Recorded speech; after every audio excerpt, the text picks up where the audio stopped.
Gostaria que você abrisse a palavra de Deus comigo em João, capítulo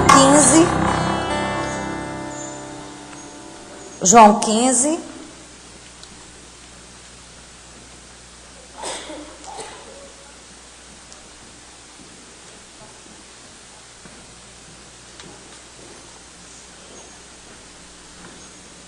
Que diz assim: eu sou a videira verdadeira e o meu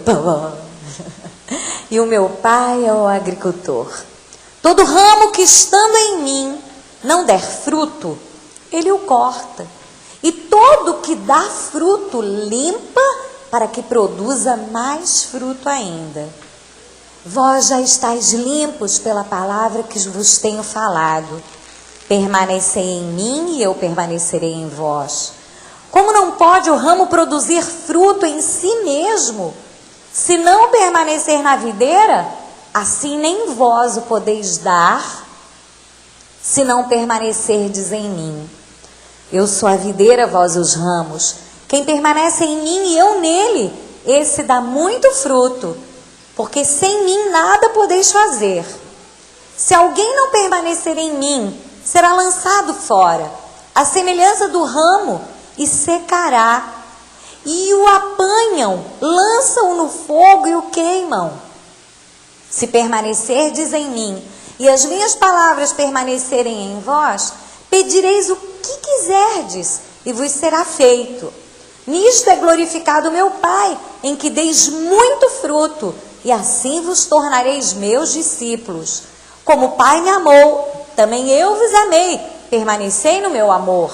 Se guardardes os meus mandamentos, permanecereis no meu amor, assim como também eu tenho guardado os mandamentos do meu Pai, e no seu amor permaneço.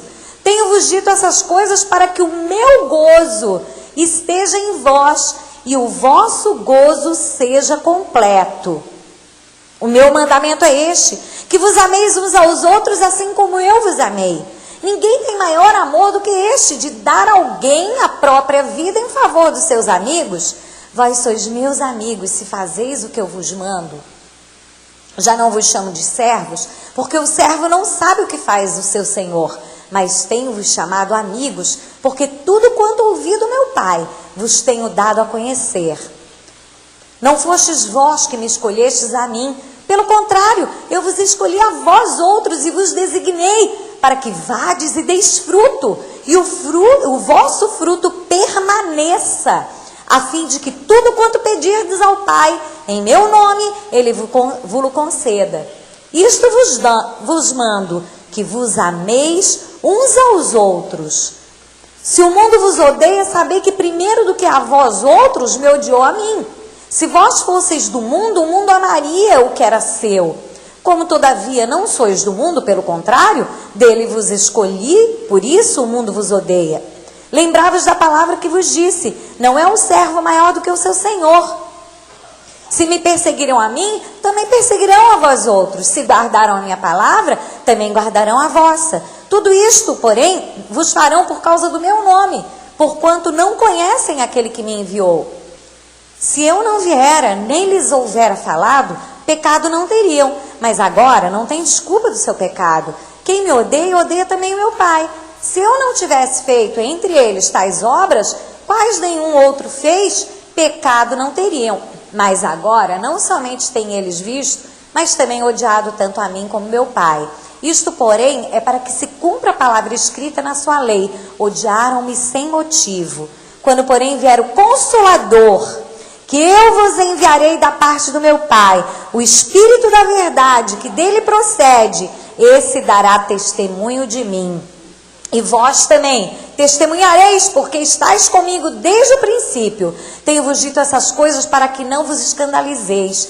Eles vos expulsarão das sinagogas, mas vem a hora em que todo que vos matar julgará com isso tributar culto a Deus. Isto farão porque não conhecem o Pai nem a mim. Até aqui. Feche os teus olhos. Senhor, eis-nos aqui esta noite. Nosso coração é teu, Pai. Tudo que nós queremos é te agradar, ouvindo a tua palavra, reconhecendo que nós não somos nada sem ti, não somos nada sem o teu favor. Vem sobre nós, Espírito Santo, nos ilumina, nos ajuda a entendermos a tua palavra e a frutificarmos nela, em nome de Jesus. Amém. Você pode sentar-se.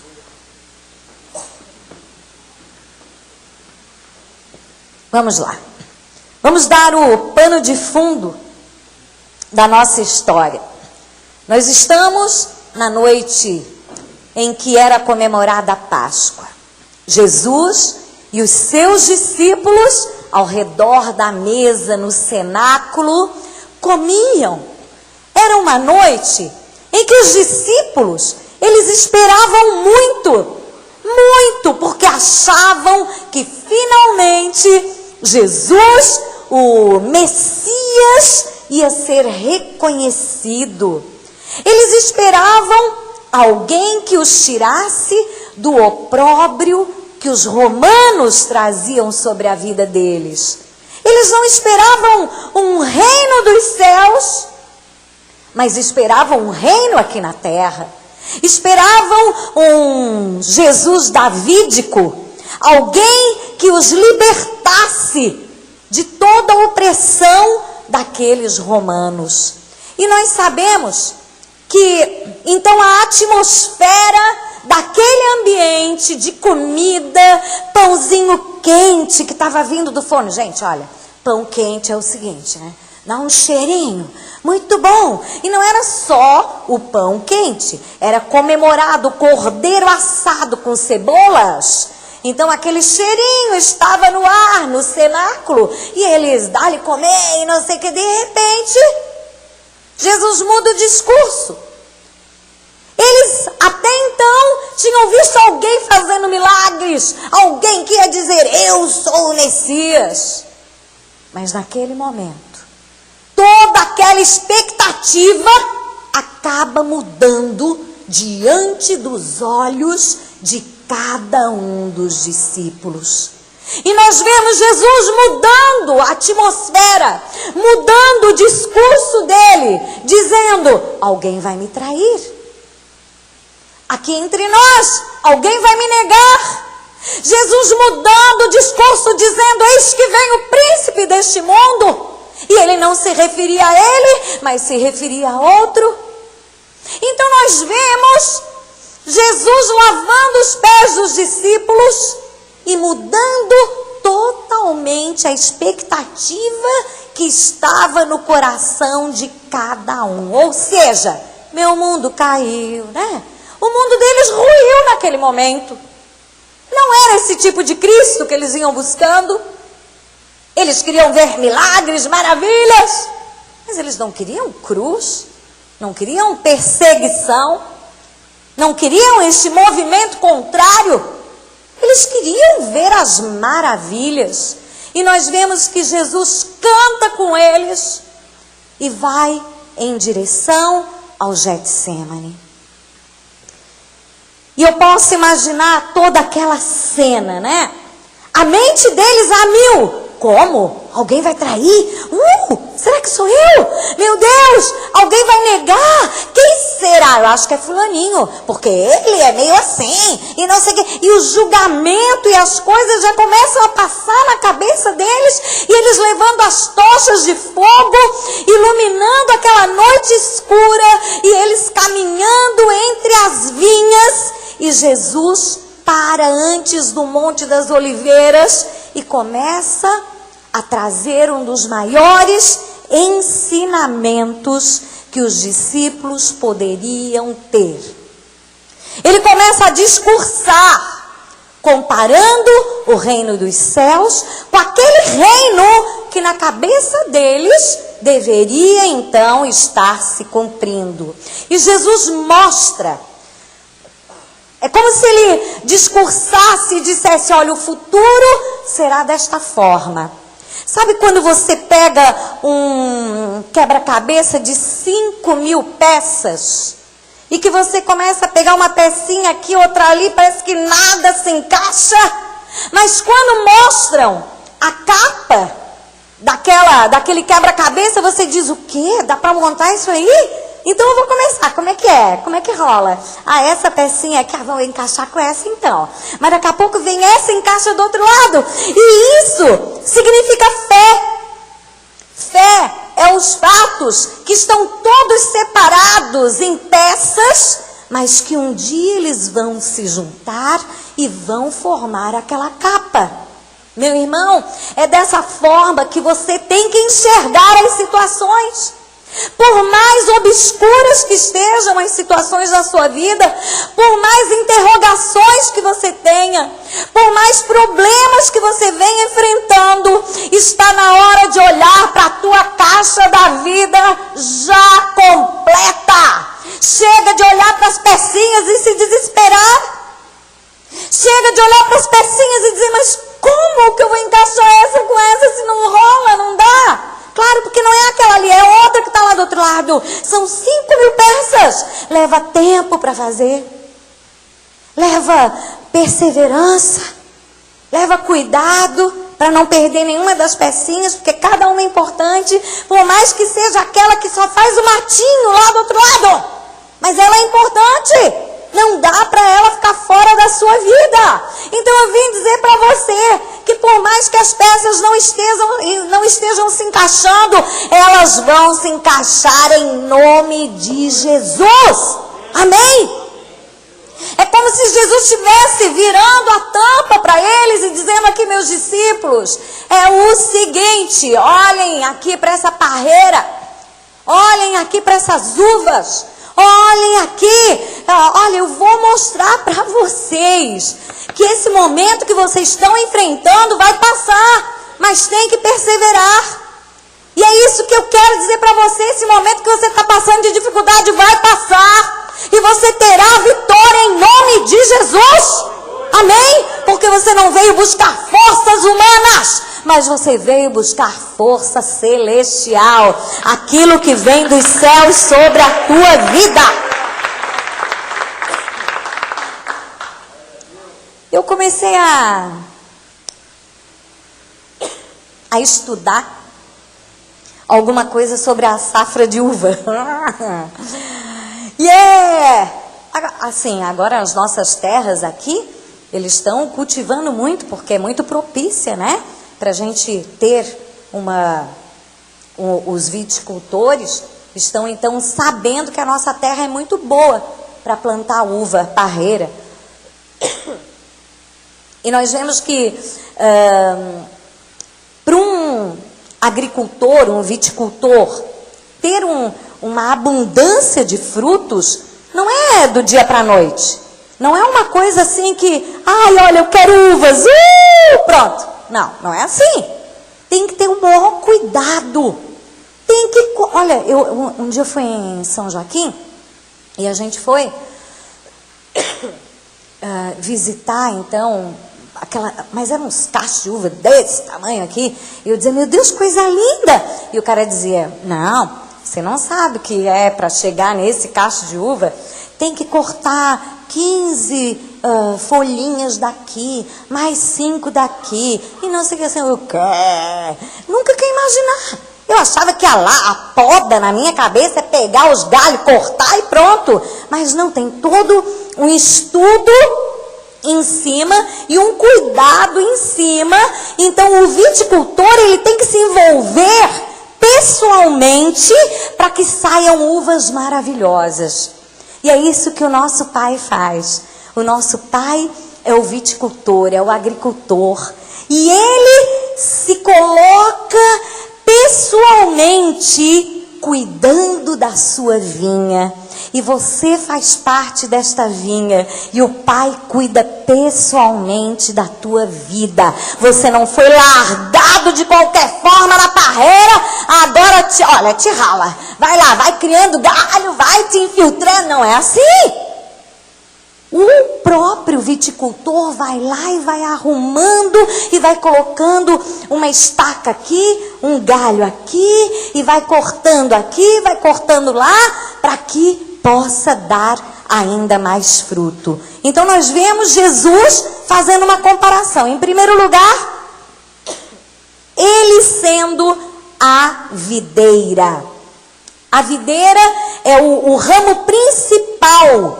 Ele é o tronco, é o ramo principal, ou seja, o tronco importante. O interessante é que esse tronco, ele não frutifica. Você já viu um tronco frutificar? Não. Quem é que frutifica? O galho.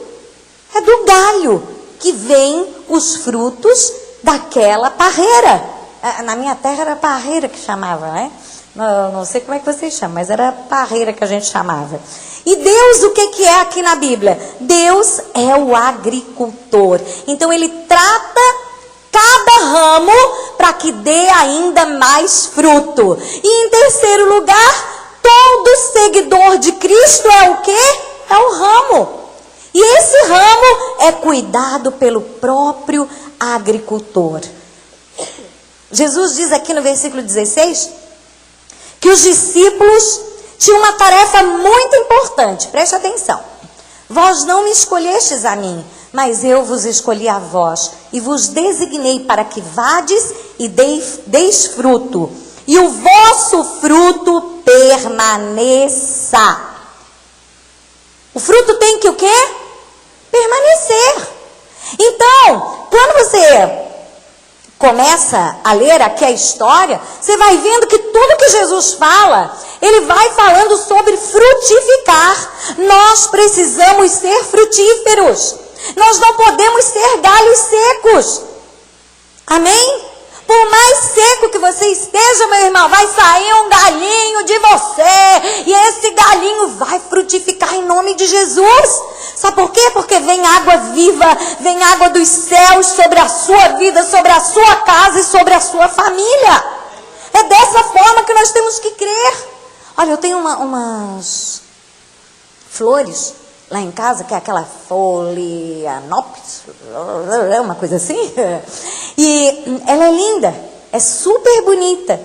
E quando passa a época de ela frutificar, dela sair as flores, ela fica tão seca que eu digo, não vai dar nada. Não tem mais jeito. Eu acho que tem que jogar fora. A primeira vez que eu vi, eu achei que eu tinha que jogar fora. Só que no outro ano, aquela mesma planta brotou a coisa mais linda do mundo. Sabe de onde? De um galinho seco. Se você está sentindo um galho seco de uma árvore qualquer, querido, onde ninguém pudesse imaginar, o Criador fez uma flor a brotar. E é dessa forma que Ele vai fazer na sua vida. Não importa a secura que você entrou aqui. O que importa é que tem um viticultor, que tem um agricultor, que está olhando pela planta, que está olhando por você e está dizendo, Ele vai frutificar. E o Senhor nos colocou para frutificar bem em toda a sua obra. Olha os versículos. E não vos associeis às obras infrutuosas das trevas, antes, porém, condenai-as. Tem outro versículo em Colossenses que fala, para que possais andar de maneira digna do Senhor, agradando-lhe em tudo, frutificando em toda boa obra e crescendo no conhecimento de Deus. Em Tito 3 fala que os nossos também aprendam a aplicar-se às boas obras para suprir as coisas necessárias, a fim de que não sejam infrutuosos. Ou seja, querido, nós não precisamos de palco, nós não precisamos de plateia, tudo que nós precisamos é de um Deus que já colocou à nossa frente coisas para nós frutificarmos. Deus já colocou à sua frente frutos para você frutificar. Amém? Existem frutos para você. Não é só para ele ou para ele. Tem para você também. Ele já criou você para você frutificar nele. Pois somos feituras dele, criados em Cristo Jesus para boas obras. Então você foi criado para boas obras, para frutificar. E se você não está frutificando, tem alguma coisa errada, meu irmão. Se está muito seco, é porque não está buscando a água. Mergulha nessa água, deixa essa água vir sobre você, lavar a sua mente, lavar o seu coração e fazer com que você seja vitorioso. Amém? Ele fala assim, para que vades e deis frutos, e o vosso fruto permaneça. O que é isso? Para que vades, então vai, olha só, para que vades e deis frutos, e o vosso fruto permaneça. Se ele disse que ele é que dá o fruto, então você vai andando na direção de onde você vai frutificar. Só que muitas vezes o galho, ele está indo em outra direção. E o que o agricultor faz? Ele vai lá, coloca uma estaca, vai direcionando o galho para onde ele quer. Meu irmão, se muitas vezes no caminho as coisas não estão andando como você planejou, saiba, o Deus Todo-Poderoso tem planos maiores para você. Ele está direcionando o galho em outra direção. E é a direção onde ele vai limpar a parreira. Quando ele começa a limpar, é para que a poeira não venha invadir o fruto e para que o sol possa trazer, então, a planta germinar. Fazer a planta germinar. E muitas vezes nós estamos cheios de teia de aranha, de poeira, de coisas horríveis em cima da nossa parreira. E o sol da justiça não consegue vir sobre nós. E o Senhor vem então com a sua mão maravilhosa, limpa a parreira, vai podando os galhos. E a palavra podar não significa jogar fora. Ele diz que ele recolhe para ele os galhos.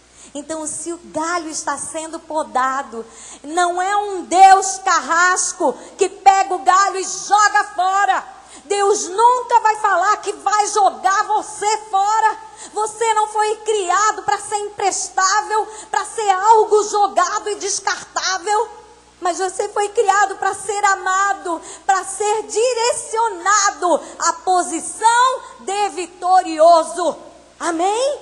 O Senhor não nos chama de falidos. O Senhor não nos chama de inférteis. O Senhor não nos chama de acabados. Mas Ele nos chama de amados dEle. E Ele vem, coloca a estaca, Ele vem, direciona o galho, Ele vem e vai arrumando todas as coisas, porque nós somos filhos. E o galho não é descartado. Amém? Deus não te criou para ser descartado. Saiba disso. Saiba que você é amado do Pai. Diga assim, eu sou amado do Pai.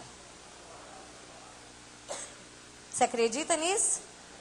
Amém? Então o que ele faz? Ele corrige a quem ama. Só que nós não podemos confundir punição com correção. Correção é disciplina. E punição é alguém que vai usar de vingança, de rancor, e que quer pegar no cangote do outro mesmo e dar-lhe umas pauladas. Esse não é o Deus que eu conheço. O Deus que eu conheço nos disciplina. Eu me lembro que a minha filha, ela queria muito mexer nas minhas coisas. Então ela ficava assim, eu tinha uma mesa cheia de badulac, né? Quase não gosto do badulac, né? Cheio de coisa lá. Daí ela me provava. Ela olhava nos meus olhos e fazia assim, ó. Deu pau, dava o tapinha na mão dela. Daí ela olhava assim, olhava para ver se eu estava olhando para a peça que ela ia tocar ou olhando para ela. Daí ela fazia assim, ó, achando que eu não ia enxergar a mãozinha dela. E eu ia lá, não faça. E é dessa forma que Deus faz conosco. Não faça, porque haverá consequências humanas. Nós estamos descobrindo a graça de Deus. A graça do Senhor é aquela que não nos condena. Não existe condenação para aqueles que estão em Cristo Jesus. Só que ainda não fomos para o céu. Ainda vivemos com pessoas. E essas pessoas, tudo que você faz, tem uma consequência, né? Então eu me lembro que eu dizia, Paulinha, não bota a mão no fogão, não pode. Mas não é porque eu estava sendo braba com ela, ou então sendo má com ela, trazendo rancor para ela não botar a mão no fogão. Não, é que eu queria que ela não se queimasse. E assim é o nosso Deus.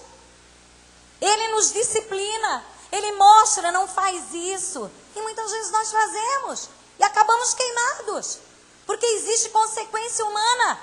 Quantas vezes você é bruto com alguém, não é cordial, é cara fechada, não fala com a pessoa e ainda quer que ela sorria para você? Como? Existe causa e consequência. Com Deus, não.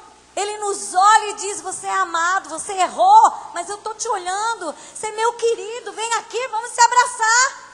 Esse é o Deus que nós conhecemos. Não é um Deus que nos pune, que não nos ama e que nos descarta. Bem pelo contrário, é um Deus que nos acolhe.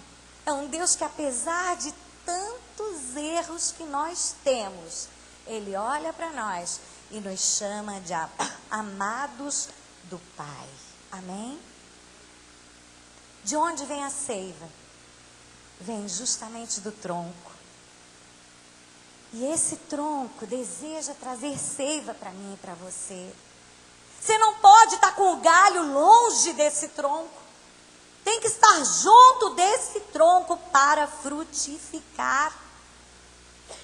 E o que eu acho maravilhoso é que fala aqui, deixa eu ver quantas vezes, 10 vezes, preste atenção, 10 vezes ele fala para eles permanecerem nele.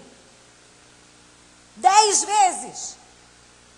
Ou seja, meu irmão, o segredo da nossa vitória é a permanência. É aguentar firme. É aguentar o tranco. Está doendo, mas eu vou aguentar. Estou passando por um momento de luta, mas eu vou aguentar. Estou chorando, mas eu estou levando meu feixe. Eu sei que eu vou trazer meu braço cheinho de feixes. Eu estou chorando, mas eu vou plantar semente. Eu estou chorando, mas eu não vou desistir.